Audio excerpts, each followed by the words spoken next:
অলাভজনক উদ্দেশ্য থেকে সরে আসার অভিযোগে ওপেন এআই এর বিরুদ্ধে বিলিয়নিয়ার ইলন মাস্কের দায়ের করা মামলার শুনানি মঙ্গলবার শুরু হচ্ছে। এই মামলার শুনানি পরিচালনার জন্য সোমবার জুরি বোর্ড গঠন সম্পূর্ণ হয়েছে। ক্যালিফোর্নিয়ার আদালতে এই আইনি লড়াইয়ে বিশ্বের শীর্ষ ধনী তার সাবেক স্টার্টআপের মুখোমুখি হচ্ছেন।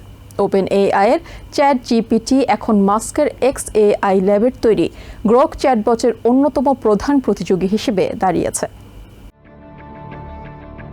2015 সালে যৌথভাবে ওপেন এআই প্রতিষ্ঠা করেন ইলন মাস্ক এবং স্যাম অল্টম্যান। উদ্দেশ্য ছিল অলাভজনক প্রতিষ্ঠান হিসেবে কাজ করবে এটি।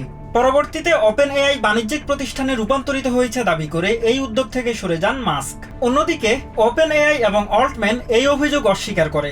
তাদের দাবি, মাস্ক নিজেই একসময় প্রতিষ্ঠানটিকে নিয়ন্ত্রণে নিয়ে বাণিজ্যিক রূপ দিতে চেয়েছিলেন। এতে ব্যর্থ হয়ে পরবর্তীতে নিজেই একটি প্রতিদ্বন্দ্বী বাণিজ্যিক এআই কোম্পানি চালু করেন।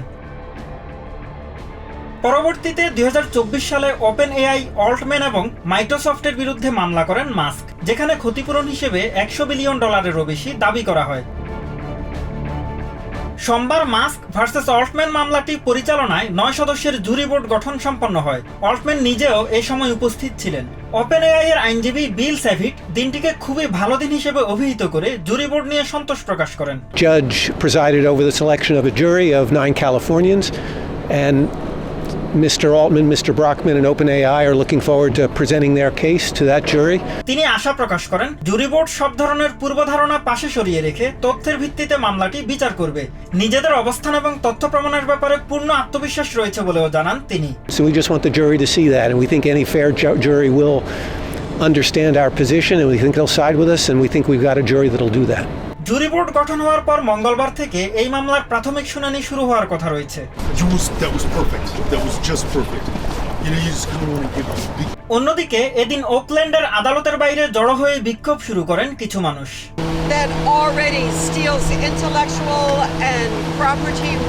বিক্ষোভকারীরা এআই নিয়ে নিজেদের উদ্বেগ প্রকাশ করে নানা প্লেকার্ড প্রদর্শন করেন। তাদের মতে এআই মানুষের কাজকে সহজ করলেও এটি নিয়ন্ত্রণ করা জরুরি। How it works, and we need to make sure that has safeguards and guardrails that will prevent it. There's that fear of some AI taking over the world and ending civilization. Elon Musk এবং Sam অল্টম্যানের বিরুদ্ধে প্রতিবাদ জানিয়ে আরেক বিক্ষোভকারী বলেন, তারা মানুষকে দমন করার জন্য এমন সব হাতিয়ার তৈরি করতে চান যাতে কেউ প্রতিবাদ করতে না পারে। Have stated and run ad campaigns that they want to replace workers with machines. What is there left for us to do? What human economy will there be left after that? Mahmudul Hasan, TVN 24 news desk. New York থেকে সম্প্রচারিত TVN 24 television বিশ্বজুড়ে বাঙালির কণ্ঠস্বর।